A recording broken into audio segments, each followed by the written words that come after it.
사도신경하심으로 신앙 고백하겠습니다.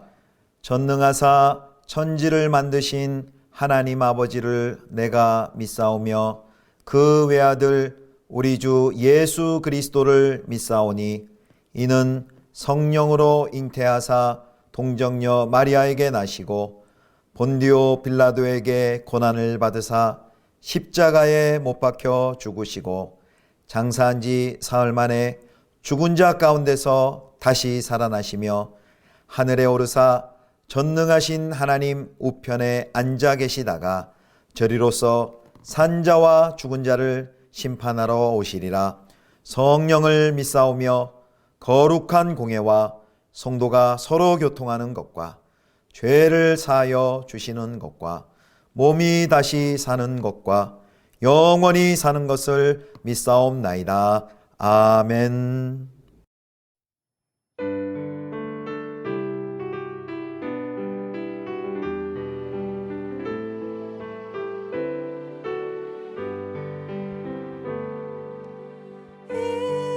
인내하신 구세주여 내가 비오니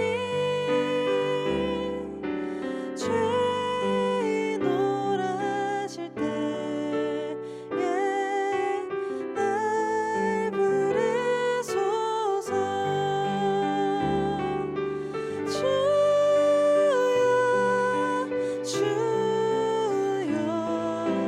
내가 비오니 죄인 오라실 때에 날 부르소서.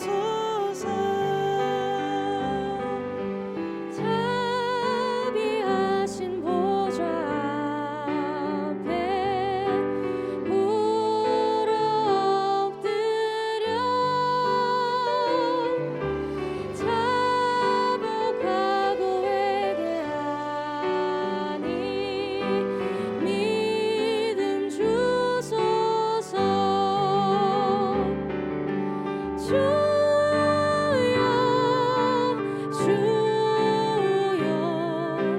내가 비오니 죄인 오라실 때에 날 부르소서. 주의 공로 의지하여 주께 가오니 상한 마음을 고치시고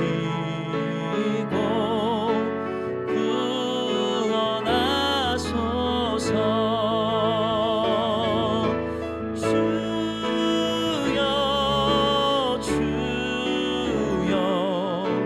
내가 비오니 죄인 오라실 때에 날 부르소서.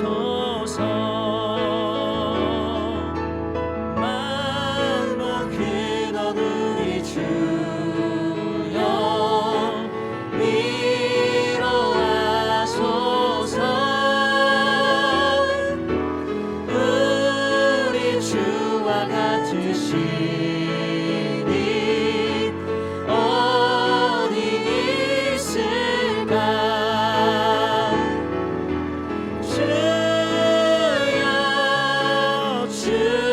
주여 내가 비오니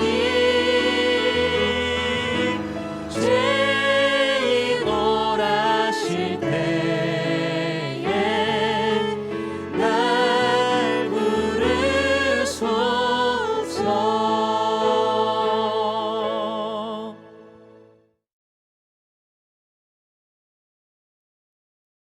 제3장. 끝으로 형제들아, 너희는 우리를 위하여 기도하기를. 제3장. 끝으로 형제들아, 너희는 우리를 위하여 기도하기를. 주의 말씀이 너희 가운데서와 같이 퍼져나가 영광스럽게 되고 또한 우리를 부당하고 악한 사람들에게서 건지시옵소서 하라. 믿음은 모든 사람의 것이 아니니라. 주는 미쁘사 너희를 굳건하게 하시고 악한 자에게서 지키시리라. 너희에 대하여는 우리가 명한 것을 너희가 행하고 또 행할 줄을 우리가 주 안에서 확신하노니 주께서 너희 마음을 인도하여 하나님의 사랑과 그리스도의 인내에 들어가게 하시기를 원하노라. 형제들아, 우리 주 예수 그리스도의 이름으로 너희를 명하노니 게으르게 행하고 우리에게서 받은 전통대로 행하지 아니하는 모든 형제에게서 떠나라. 어떻게 우리를 본받아야 할지를 너희가 스스로 아나니 우리가 너희 가운데서 무질서하게 행하지 아니하며 누구에게서든지 음식을 값없이 먹지 않고 오직 수고하고 애써 주야로 일함은 너희 아무에게도 폐를 끼치지 아니하려 함이니 우리에게 권리가 없는 것이 아니요 오직 스스로 너희에게 본을 보여 우리를 본받게 하려 함이니라.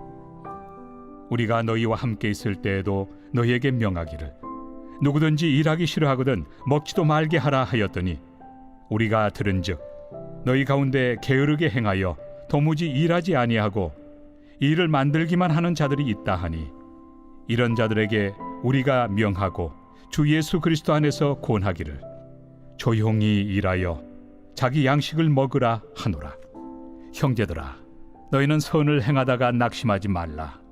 누가 이 편지에 한 우리 말을 순종하지 아니하거든 그 사람을 지목하여 사귀지 말고 그로 하여금 부끄럽게 하라. 그러나 원수와 같이 생각하지 말고 형제같이 권면하라. 평강의 주께서 친히 때마다 일마다 너희에게 평강을 주시고 주께서 너희 모든 사람과 함께 하시기를 원하노라. 나 바울은 친필로 문안하노니 이는 편지마다 표시로서 이렇게 쓰노라. 우리 주 예수 그리스도의 은혜가 너희 무리에게 있을지어다. 성도 여러분, 좋은 아침입니다. 오늘도 주 안에서 하나님의 은혜와 평강이 가득히 넘치기를 축복합니다. 오늘은 데살로니가후서 3장 1절에서 18절 말씀을 가지고 게으른 자들을 향한 권면이라는 제목으로 함께 하나님 말씀 묵상하겠습니다. 어제는 데살로니가 후서 2장 말씀을 통해서 재림과 그리고 박해에 대한 문제에 대해서 살펴보았죠. 성도들의 그 흔들리던 데살로니가 교회의 성도들의 흔들리던 종말론을 바로 잡았습니다. 자, 그렇다면 이제 그 소망을 가지고 오늘을 어떻게 살아나가야 하는지의 문제가 남습니다. 그래서 이제 바울은 데살로니가 후서의 마지막 지면을 이 문제에 할애합니다. 건강한 종말론을 가진 성도의 올바른 신앙 윤리를 오늘 마지막 3장을 통해 제시를 합니다. 그래서 오늘 3장의 마지막 주제는 이제 게으름의 문제입니다. 자, 먼저 이제 3장 1절 2절을 보시겠습니다. 바울은 성도들에게 기도를 부탁합니다. 1, 2절 끝으로 형제들아 너희는 우리를 위하여 기도하기를 주의 말씀이 너희 가운데서와 같이 퍼져나가 영광스럽게 되고 또한 우리를 부당하고 악한 사람들에게서 건지시옵소서 하라. 믿음은 모든 사람의 것이 아니니라. 아멘. 두 가지 기도 부탁을 하죠. 첫 번째는 1절에 나온 것처럼 사역과 관련해서 자신과 자신의 일행이 전하는 주의 말씀이 급속하게 퍼져나가 영광스럽게 되기를 기도 부탁합니다. 그 퍼져나간 결과가 바로 데살로니가 교회 성도들이죠. 그리고 또 바울은 또 다른 공동체를 세우기 위해서 그 말씀을 전파하고 있습니다. 자, 그리고 또 하나 기도 제목이요. 두 번째는 2절에 하나님께서 부당하고 악한 자들에게서 자신들을 지켜주시기를 부탁하고 있습니다.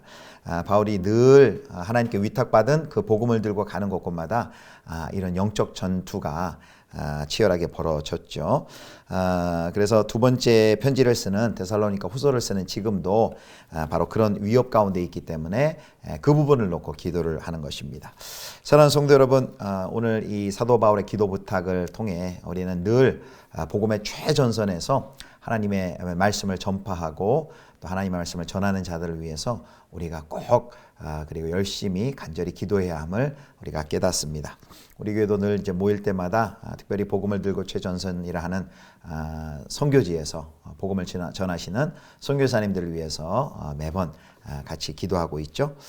또한 복음을 들고 또 영혼들을 만나고 세우는 또 목회자들을 위해서, 또 목자님들을 위해서, 또 교회학교 교사들을 위해서 우리가 늘 이렇게 기도해 주셔야 하겠습니다. 복음의 최전선을 달리는 그 사역자들을 위한 그 공동체의 기도는, 정말 그 기도는 무엇과도 비교할 수 없는 큰 힘이 되기 때문입니다.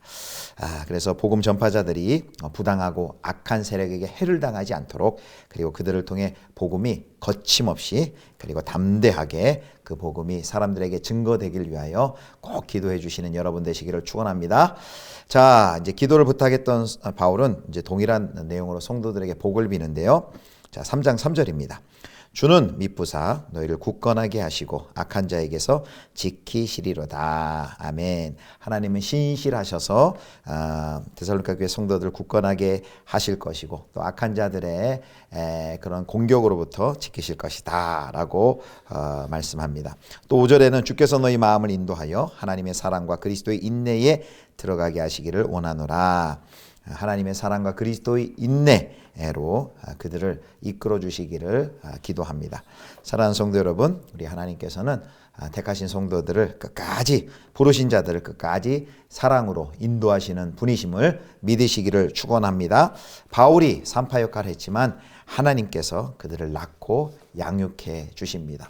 그러므로 그 하나님을 신실히 의지하는 귀한 믿음의 백성이 다 되실 수 있기를 바랍니다. 자, 이제 6절부터는 이 말하는 어조가 조금 달라집니다. 따뜻한 어조였는데요. 전까지는 이제 좀 냉철함으로 바뀝니다. 이제 주제가 공동체의 심각한 문제를 다루기 때문입니다. 앞선 편지 데살로니가 전서 4장 11절에 보면 거기에 조용히 자기 일을 할 것, 그리고 자기 손으로 일하기를 힘쓸 것을 명령을 했습니다. 그런데 전서에서 이제 먼저 보낸 편지에서 이런 언급을, 이런 교훈을 주었지만 그 말씀이, 명령이 충분히 잘 받아들여지지 않았던 것 같습니다. 그래서 바울은 다시 이 문제를 꺼내서 이 문제에 상당한 지면을 할애를 합니다. 6절 말씀입니다. 형제들아, 우리 주 예수 그리스도의 이름으로 너희를 명하노니 게으르게 행하고 우리에게서 받은 전통대로 행하지 아니하는 모든 형제에게서 떠나라. 여기 그들의 문제를 이제 두 가지로 말하는데요. 첫 번째는 상반절을 보니까 게으르게 행하고 라는 말이 있죠. 그들은 삶 자체가 게을렀습니다. 예전 성경에 보면 규모 없이 행하고 무질서한 삶, 뭐 이런 식으로 이렇게 번역이 되어 있는데요. 무질서하게 규모 없이 행하는, 살아가는 사람들이 있었습니다. 두 번째, 그 사람들의 특징이 뭐냐면 하반절에 보면은 우리에게서 받은 전통대로 행하지 아니하는 모든 형제라고 그랬습니다. 즉 권위에 복종하지 않는 태도를 가진 자들입니다. 바울 일행이 성도들에게 가르쳐준 그 전통과 명령들을 따르기를 거부했던 사람들이 있었던 것이죠. 자, 이런 바로 6절에서 언급하는 이런 사람들의 행태는 바로 복음이 요구하는 신앙 윤리에 걸맞지 않은 대단히 무질서한 삶, 대단히 규모 없는 삶입니다. 그들은 이제 아무것도 안 한 삶이 아니라 오히려 무질서하게 모든 것을 참견하는 바쁜 삶, 또 그러다 보니 일을 만드는 삶, 이것은 예수 공동체 다움을 훼손하는 복음의 가치를 허무는 것이었죠. 자, 그래서 왜 이들이 이렇게 게으르고 일을 안 했을까? 무질서한 삶을 살았을까? 권위에 복종하지 않는 태도로 살았을까? 이런 사람들의 도대체 이유가 뭘까? 구체적인 이유를 단정하기란 쉽지 않았는데요. 그 당시 이제 두 가지 정도 이제 이유를 생각해 볼 수 있습니다. 첫 번째는 일부 사람들이 이 종말론에 대해 잘못된 이해를 가지고 있는 것입니다. 예수님이 이제 곧 재림하실 것인데 뭐 일하면 뭐해, 노동하면 뭐해, 이런 생각을 가지고 있었던 것이죠. 그래서 그들의 일상생활을 포기할 정도로 나태하고 게으른 삶을 살았을 수 있습니다. 종말론에 대한 잘못된 인식으로. 뭐 우리나라에서도 예전에 뭐 다미성교회 같은 그런 시한부 종말론이 있을 때 뭐 그런 비슷한 증상이 있었죠. 이 땅에서 모든 생업을 포기하고 다 팔고 정리하고 그리고 그날만 기다리는 그런 행태가 있었죠. 또 하나 이제 왜 그렇게 일하지 않고 게을렀을까라는 질문을 해볼 때 또 하나가 이제 어떤 사람들은 그저 이제 먹고 사는 그 생계를 위해서 사회적 시스템에 기대어서 복음의 가치를 저버리면서 불필요한 일에 참여하여 신앙인의 본분을 잃어버렸다고 또 추정을 합니다. 여기 그 당시에 방금 얘기한 생계를 위한 사회적 시스템이 바로 그 당시에 이제 로마의 후견제도라 하는 것이 있었습니다. 이 이제 문화적 관습인데요. 이제 후견제도는 뭐냐면 도시에 사는 어떤 가난한 사람이 부유한 사람의 피후견인이 되는 것입니다. 말하자면 일종의 하수인이 되는 제도죠. 그래서 이렇게 피후견인이 되면 그 부유한 후견인이 베풀어주는 그 도움을 의지해서 살아가는 것입니다. 그래서 이제 이 제도를 악용해서 이제 부자들의 곶감만 믿고 빈둥빈둥 그냥 노는 일들이 있었습니다. 그런데 이제 문제가 뭐냐면 이 제도에 순응하려다 보면 때로는 그 후견인이 하는 도덕적인 아주 타락한 생활 방식의 그 피후견인도 같이 거기에 동참하고 동조를 해야 했다는 것이죠. 왜냐하면 도움을 계속 받기 위해서는 또 환심을 사기 위해서는 그렇게 할 수밖에 없었던 것이죠. 또 이제 그런 또 후견인을 지지하는 발언을 공적인 자리에서 하면서 또 일만 만드는 그런 경우가 있었습니다.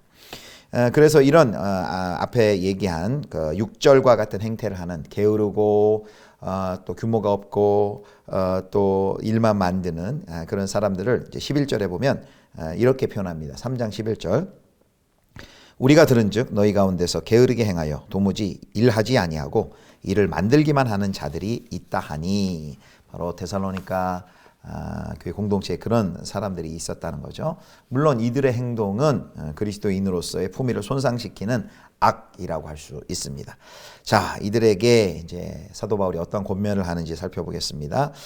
사도 바울은 먼저 그 자신과 또 자신의 일행들이 그들과 데살로니가 교회에 함께 있었을 때 그들에게 보여주었던 삶의 그 모범을 본을 생각나게 합니다. 그것이 이제 3장 7절 8절 9절에 있는데요. 제가 읽겠습니다.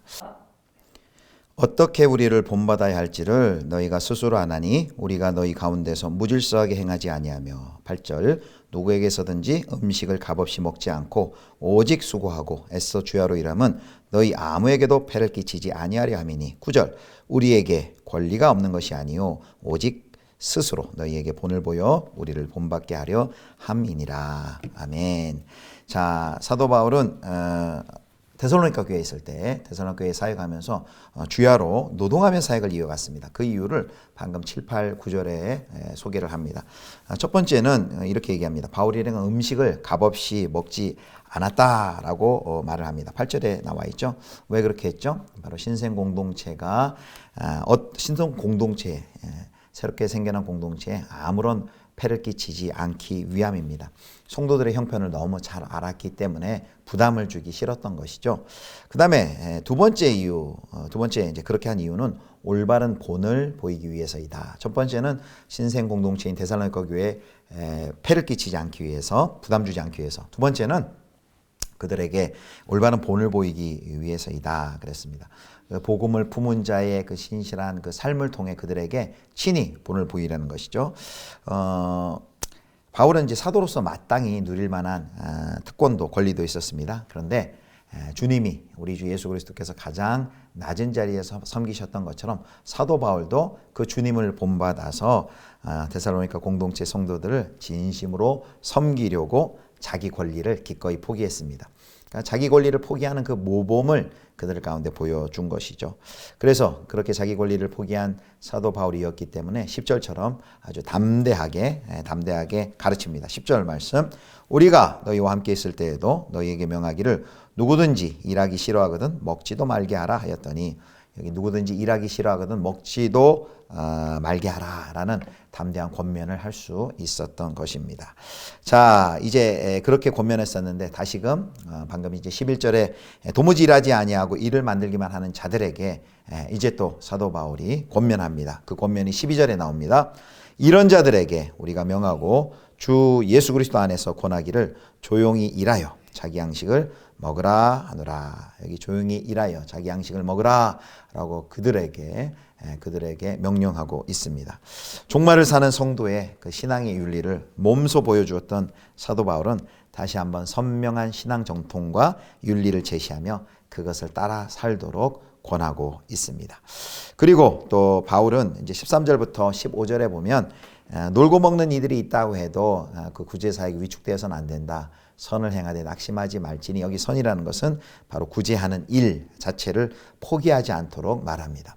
그러면서 또 14절에 또 지금까지 얘기한 것처럼 자기가 사도 바울이 얘기했던 그 게으른 자들, 규모 없는 그 자들, 그들이 만약에 이 사도 바울의 권면에 순종하지 않는다면, 그 말씀에 따르지 않는다면 그 사람들을 부끄럽게 하고 사귀지 말라라면서 대단히 강력한 그런 징계 수준의 명령을 합니다.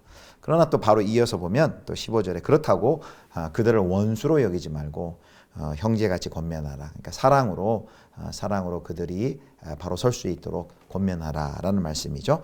자, 이제 마지막 16절부터 18절입니다. 신생 공동체가 견디기에 만만치 않은 여러 가지 도전이 안팎에 있었지만 바울에게는 하나님께서 그들과 함께 하신다는 확신이 있었습니다. 그래서 사도 바울은 마지막 16절 18절에 보면 그들에게 하나님의 은혜와 평강이 하나님께서 그들에게 은혜와 평강 주시기를 축복을 합니다. 사랑하는 성도 여러분, 이제 말씀을 맺겠습니다. 지난 3일간 데살로니가 후서 1, 2, 3장을 살펴봤는데요. 바른 믿음은 바른 삶으로 나타납니다. 재림과 종말을 오해하게 되다 보면 이제 일상을 이렇게 포기하는, 또 회피하는 그런 잘못된 성도의 삶의 모습이 드러날 수가 있죠. 그러나 하나님께서 우리에게 약속하신 그 종말, 약속하신 재림, 그것은 우리의 일상을 포기하게 만드는 것이 아니라 우리의 일상을 더욱더 성실한 삶을 살 수 있도록, 또 선한 일을 행하도록 우리를 이끕니다. 그것이 건강한 종말론의 특징이지요. 우리 사랑하는 성도 여러분, 그래서 우리 주님 예수 그리스도께서 다시 오실 것을 우리가 믿고 기다리는 우리가 순결한 신부와 같은 그런 자들로 우리가 살아가야 될 텐데요. 바로 예수님 오시는 그날까지 우리에게 맡겨주신 모든 일상들, 가정과 또 직장과 학교와 모든 관계, 그 일상 속에서 그 일들을 성실히 주께 하듯 신실함으로 감당하며 살아가실 수 있기를 주님의 이름으로 축원합니다. 기도하겠습니다. 하나님, 우리의 주 예수 그리스도 다시 오실 그 재림의 날까지 우리에게 맡겨주신 일상들을 성실히 또 선하게 잘 감당할 수 있도록 은혜 내려 주옵소서. 게으르지 않게 하여 주시고 또 규모 있는 삶을 살 수 있도록 하나님 우리에게 지혜를 허락하여 주시옵소서. 감사드리며 우리 주 예수 그리스도의 이름으로 기도드립니다. 아멘. 하늘에 계신 우리 아버지여, 이름이 거룩히 여김을 받으시오며 나라의 임하옵시며 뜻이 하늘에서 이룬 것 같이 땅에서도 이루어지이다. 오늘날 우리에게 일용할 양식을 주옵시고 우리가 우리에게 죄 지은 자를 사하여 준 것 같이 우리 죄를 사하여 주옵시고 우리를 시험에 들게 하지 마옵시고 다만 악에서 구하옵소서. 대개 나라와 권세와 영광이 아버지께 영원히 있사옵나이다. 아멘.